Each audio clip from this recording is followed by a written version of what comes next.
എടുത്തിട്ടുള്ളത് നല്ല നാടൻ രീതിയിൽ വറുത്തരച്ച കടലക്കറിയായിട്ടാണ്. അപ്പോൾ നമുക്ക് പുട്ട്, പൊറോട്ട, നെയ്പത്തിരി എന്തിൻ്റെ കൂടെ കഴിക്കാനായിട്ടുള്ള നല്ലൊരു കറിയാട്ടോ ഇത്. ചപ്പാത്തിയുടെ കൂടെയൊക്കെ നല്ലൊരു കോമ്പിനേഷൻ ആയിട്ടുള്ള കറിയാണിത്. അപ്പോൾ ഇഷ്ടപ്പെട്ടാൽ നിങ്ങൾ തീർച്ചയായിട്ടും ട്രൈ ചെയ്ത് നോക്കണം. അപ്പോൾ വറുത്തരച്ച കടലക്കറി എന്ന് പറയുമ്പോൾ ഒരുപാട് സ്റ്റെപ്പൊന്നും ഇല്ല കേട്ടോ. നമ്മൾ സാധാരണ ചെയ്യുന്ന പോലെ വളരെ എളുപ്പത്തിൽ നമുക്ക് റെഡിയാക്കാൻ പറ്റിയ ഒരു കറിയാട്ടോ ഇത്. അപ്പോൾ മുന്നേ ഞാനൊരു കടലക്കറി കിട്ടിയിട്ടുണ്ടായിരുന്നു. അപ്പോൾ എൻ്റെ ഫസ്റ്റ് റെസിപ്പി ആയിരുന്നു കേട്ടോ. അപ്പോൾ അത് ഇതുവരെ കാണാത്തവർ പോയി കാണുമൊന്നും വേണ്ട, അത്ര ബോറായിട്ടുള്ള അതെൻ്റെ ആദ്യത്തെ റെസിപ്പിയാണ് കേട്ടോ. അപ്പോൾ അത് നിങ്ങൾ ഇതൊന്ന് ട്രൈ ചെയ്ത് നോക്കൂ. അപ്പോൾ ട്രൈ ചെയ്ത് നോക്കിയിട്ട് അഭിപ്രായങ്ങളൊക്കെ അറിയിക്കുക. അതുപോലെ വീഡിയോസൊക്കെ കണ്ട് ഇഷ്ടപ്പെടുകയാണെങ്കിൽ ചാനൽ സബ്സ്ക്രൈബ് ചെയ്യാനും മറക്കരുത് കേട്ടോ. അപ്പോൾ നമുക്ക് പെട്ടെന്ന് തന്നെ ഈ വറുത്തരച്ച തന്നെ നാടൻ സ്റ്റൈലിൽ ഈ കറി എങ്ങനെയാണ് റെഡിയാക്കും നോക്കാം. നമ്മുടെ ഈ കടലക്കറി റെഡിയാക്കാനായിട്ട് 1 കപ്പ് കടല ഞാൻ വെള്ളത്തിലിട്ട് കുതിർത്ത് വെച്ച് നന്നായിട്ട് കഴുകി എടുത്തിട്ടുണ്ട്. അപ്പോൾ 1 കപ്പ് എന്ന് പറയുമ്പോൾ ഏകദേശം 250 ml കപ്പാട്ടോ ഇത്. 250 സ്റ്റാൻഡേർഡ് കപ്പാണ്. അങ്ങനെയൊന്നും ഇല്ല കേട്ടോ, നിർബന്ധമൊന്നുമില്ല. നിങ്ങൾക്ക് കപ്പിലാണോ എങ്ങനെയായാലും കുഴപ്പമില്ല. നിങ്ങൾ സാധാരണ കടലക്കറി വെക്കുമ്പോഴേ ഏത് കപ്പിലാണോ എടുക്കുന്നത് അല്ലെങ്കിൽ എന്ത് അളവിലാണോ എടുക്കുന്നത് അത് തന്നെ എടുക്കുക. അപ്പോൾ ഞാനിവിടെ 1 കപ്പ് എടുത്തിട്ടുണ്ട്. ഇനി അതിൻ്റെ കൂടെ നമുക്ക് കുറച്ച് വെജിറ്റബിൾസ് ഇട്ട് കൊടുക്കാം. അതെന്തൊക്കെയാണെന്ന് വെച്ചാൽ നമ്മൾ ആദ്യം ഇട്ട് കൊടുക്കുന്നത് ഇഞ്ചി, വെളുത്തുള്ളി ചതച്ചത്. അത് നമുക്ക് ഇതിലോട്ട് ഈ കുക്കറിലോട്ട് ഇട്ട് കൊടുക്കാം. ഇഞ്ചി എന്ന് പറയുമ്പോൾ ഒരു ചെറിയൊരു പീസ് ഇഞ്ചി, അതുപോലെ വെളുത്തുള്ളി 2 അല്ലി വെളുത്തുള്ളി. പിന്നെ വേണ്ടത് ഉരുളക്കിഴങ്ങാണ്. ഉരുളക്കിഴങ്ങ് ഒരു വലിയ ഉരുളക്കിഴങ്ങ് ഞാൻ ഇതിലോട്ട് ഇട്ട് കൊടുക്കുന്നുണ്ട് കേട്ടോ. ക്യൂബ്സ് ആയിട്ട് കട്ട് ചെയ്തിട്ട് ഇട്ട് കൊടുക്കുന്നുണ്ട്. ഉരുളക്കിഴങ്ങ് എന്തിനാണ് ഇട്ട് കൊടുക്കുന്നതെന്ന് വെച്ചാൽ അപ്പോൾ നമ്മുടെ കറിക്ക് നല്ലൊരു കൊഴുപ്പ് കിട്ടും കേട്ടോ. പിന്നെ വേണ്ടത് ചെറിയൊരു തക്കാളിയുടെ പകുതി മാത്രം. തക്കാളി ഒരുപാട് വേണ്ട, കാരണം പുളിയുള്ള തക്കാളി ആണെങ്കിൽ പുളിപ്പ് കൂടിപ്പോകും നമ്മുടെ കറിക്ക്.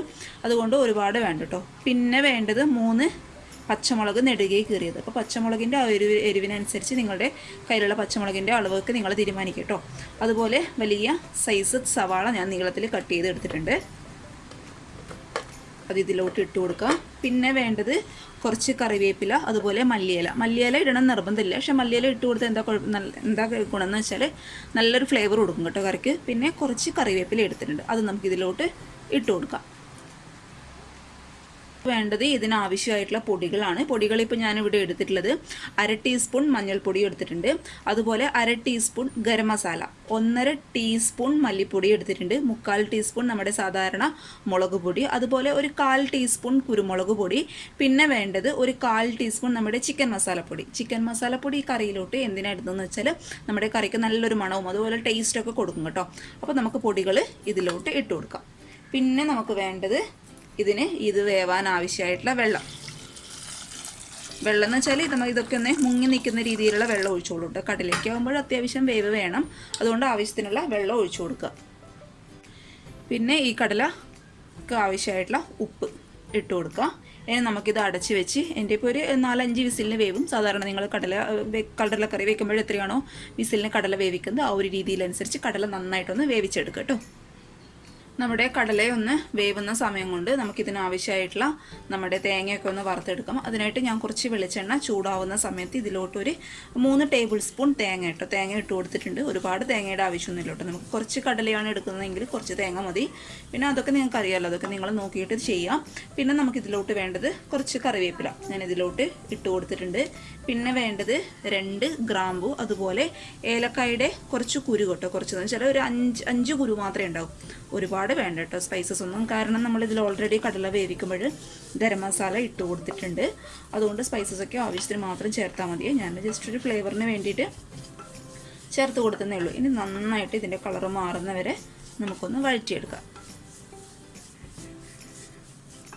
നമ്മുടെ തേങ്ങയുടെ കളറൊക്കെ അത്യാവശ്യം നന്നായിട്ട് മാറിയിട്ടുണ്ട്. ഈ ഒരു കളറാവണം കേട്ടോ. അപ്പോഴേ നമ്മുടെ കറിക്ക് നല്ലൊരു കളർ കിട്ടും, വറുത്തരച്ച ആ ഒരു കളർ കിട്ടും. അപ്പോൾ ഇത് നന്നായിട്ട് ആവുന്ന സമയത്ത് നമുക്ക് സ്റ്റൗ ഓഫ് ചെയ്യാം. ഒരുപാട് അങ്ങ് കരിഞ്ഞു പോകണ്ട കേട്ടോ. ഈ ഒരു കളറൊക്കെ ആയിക്കഴിഞ്ഞാൽ ഓഫ് ചെയ്ത് കഴിഞ്ഞാൽ ഉടനെ തന്നെ ഈ ചൂടുള്ള സ്റ്റൗവിൽ നിന്ന് അങ്ങ് മാറ്റി കൊടുക്കുക കേട്ടോ. ഇനി ചൂടാറിയതിന് ശേഷം നമുക്ക് മിക്സിയുടെ ജാറിലിട്ട് കുറച്ച് വെള്ളം ചേർത്ത് നന്നായിട്ടൊന്ന് അരച്ചെടുക്കാം. നന്നായിട്ടെന്ന് വെച്ചാൽ ഫൈൻ പേസ്റ്റായിട്ട് അരയണം കേട്ടോ. അപ്പോൾ ഞാനിത് നന്നായിട്ടൊന്ന് ചൂടാറിയതിന് ശേഷം അരച്ചെടുക്കട്ടെ. ഇതേ നമ്മുടെ കടലയൊക്കെ നന്നായിട്ട് വെന്തിട്ടുണ്ട് കണ്ടോ. പക്ഷെ നമ്മുടെ ഉരുളക്കിഴങ്ങ് കൂടുതൽ അങ്ങ് അടിഞ്ഞു പോയിട്ടുമില്ല കേട്ടോ. ആ ഒരു രീതിയിൽ കിട്ടുകയാണെങ്കിൽ കൂടുതൽ നല്ലതാണ്. നന്നായിട്ടൊന്ന് മിക്സ് ചെയ്ത് കൊടുക്കുക.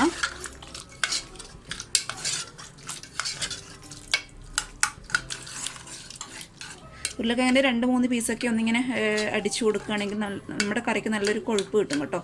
ഒന്ന് പേസ്റ്റ് പോലെ ആക്കി കൊടുത്താൽ മതി. അപ്പോൾ നല്ലൊരു ഇപ്പം തന്നെ നമ്മൾ തിളപ്പിച്ച് കഴിഞ്ഞാൽ നല്ലൊരു കൊഴുപ്പ് പോലെയാണ്. പക്ഷേ നമ്മൾ തേങ്ങ വറുത്തരച്ചതും കൂടി ഇതിലോട്ട് നമുക്ക് ചേർത്ത് കൊടുക്കാം. ആ ഒരു സമയത്ത് തേങ്ങ നന്നായിട്ട് അരച്ചെടുത്തിട്ടുണ്ട്, അത് നമുക്ക് ഇതിലോട്ട് ചേർത്ത് കൊടുക്കാം. ഇനി സ്റ്റൗ ഓൺ ചെയ്ത് ഇതൊരു 5 മിനിറ്റ് നമുക്ക് നന്നായിട്ടൊന്ന് തിളപ്പിക്കാം. അതിന് മുന്നേ നമുക്ക് കുറച്ച് കറിവേപ്പില ഞാൻ ഇതിലോട്ട് ഇട്ട് കൊടുക്കുന്നുണ്ട് കേട്ടോ. ഇനി അടച്ച് വെച്ച് നന്നായിട്ട് ഒരു 5 മിനിറ്റ് ഒന്ന് നമുക്ക് തിളപ്പിച്ചെടുക്കാം. അതിന് മുന്നേ ഇതിനാവശ്യമായിട്ടുള്ള ഉപ്പൊക്കെ കറക്റ്റായിട്ടൊന്ന് ഇട്ട് കൊടുക്കണേ.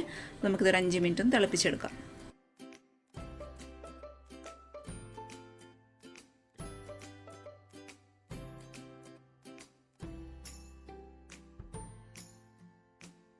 നമ്മുടെ കറി ഒരു 5 മിനിറ്റ് നന്നായിട്ട് തിളച്ചിട്ടുണ്ട്. ഈ ഒരു ഗ്രേവി വേണം കേട്ടോ. ഉരുളക്കിഴങ്ങൊക്കെ ചേർത്തുകൊണ്ട് ഒന്നുകൂടി ചൂടാറുമ്പോഴൊന്നുകൂടി കുറുകി വരും. ഇനി നമുക്ക് സ്റ്റൗ ഓഫ് ചെയ്യാം. ഇനി നമുക്കിതിലോട്ട് താളിച്ചൊഴിക്കാം കേട്ടോ. താളിച്ചൊഴിക്കാനായിട്ട് ഞാൻ മറ്റൊരു പാനിൽ, അതായത് നമ്മൾ തേങ്ങ വറുത്തെടുത്ത ഒരു സെയിം പാനിൽ തന്നെ കുറച്ച് വെളിച്ചെണ്ണ ഒഴിച്ചു കൊടുത്തിട്ടുണ്ട്. വെളിച്ചെണ്ണ ചൂടാകുമ്പോൾ നമുക്ക് കുറച്ച് കടുക് ഇതിലോട്ട് ഇട്ട് കൊടുക്കാം കേട്ടോ. കടുകൊന്ന് പൊട്ടി വരുമ്പോൾ നമുക്കിതിലോട്ട് കറിവേപ്പില, അതുപോലെ 2 ചെറിയ ഉള്ളി ചെറുതായിട്ട് കട്ട് ചെയ്ത് വറ്റൽമുളക് ഇട്ട് കൊടുക്കണം. അപ്പോൾ കടുക് ആദ്യം നന്നായിട്ടൊന്ന് പൊട്ടി വരട്ടെ. കടുകൊന്ന് നന്നായിട്ട് പൊട്ടി വരുന്ന സമയത്ത് ഇതിലോട്ട് നമുക്ക് കുറച്ച് കറിവേപ്പില, അതായത് 2 ചെറിയ ഉള്ളി ചെറുതായിട്ട് കട്ട് ചെയ്ത് ഇട്ട് കൊടുക്കാം കേട്ടോ. നിങ്ങളുടെ കയ്യിൽ വറ്റൽമുളക് ഉണ്ടെങ്കിൽ ഒരു വറ്റൽമുളക് കൂടി ഇട്ട് കൊടുത്തോളൂ. എൻ്റെ കയ്യിൽ ഇല്ലാത്തതുകൊണ്ട് ഞാൻ ഇടുന്നില്ല. അപ്പോൾ ഇതൊക്കെ ചേർത്ത് നന്നായിട്ടൊന്ന് വാടി വരുന്ന സമയത്ത് നമുക്കിത് കറിയിലോട്ട് ചേർത്ത് കൊടുക്കാം. താളിച്ച് ഒഴിച്ചത് ഇതിലോട്ട് ഇട്ട് കൊടുക്കാം കേട്ടോ. കുറച്ച് കറി ഇങ്ങോട്ട് എടുത്ത് ചേർത്ത് കൊടുക്കാം. നന്നായിട്ടൊന്ന് മിക്സ് ചെയ്യുക. ഉണ്ടോ കൊഴുപ്പൊക്കെ ഉണ്ടോ നന്നായിട്ട് വന്നിട്ടുണ്ട്. ഇനി ഇരിക്കുന്നതോറും ഒന്നും കൂടി കൊഴുപ്പായിക്കോളും. അതുകൊണ്ട് കൂടുതൽ അങ്ങിട്ട് തിളപ്പിക്കണ്ട കേട്ടോ. ആവശ്യത്തിന് വെള്ളം ഒഴിച്ചിട്ട് തിളപ്പിച്ചാൽ മതി. അപ്പോഴെന്താ ഇനി 5 മിനിറ്റ് ഒന്ന് അടച്ച് വെച്ചതിന് ശേഷം സെർവ് ചെയ്യുക. നമ്മുടെ പുട്ട്, അതുപോലെ നെയ്പത്തിരി, നമ്മുടെ അപ്പം, കടലക്കറി അറിയാലോ എന്തിൻ്റെ കൂടെയും മാച്ചാണ്. അതൊക്കെ നിങ്ങളുടെ ഇഷ്ടം പോലെ ചെയ്യുക. ഇഷ്ടമാണെങ്കിൽ എല്ലാവരും ട്രൈ ചെയ്ത് നോക്കുക. അതുപോലെ വീഡിയോസൊക്കെ കണ്ട് ഇഷ്ടപ്പെടുകയാണെങ്കിൽ ചാനൽ സബ്സ്ക്രൈബ് ചെയ്യാനും മറക്കരുത് കേട്ടോ. അപ്പോഴെന്താ എപ്പോഴും എല്ലാവരും ഹാപ്പി ആയിട്ടിരിക്കുക. അടുത്ത നല്ലൊരു വീഡിയോ ആയിട്ട് കാണും വരെ താങ്ക് യു.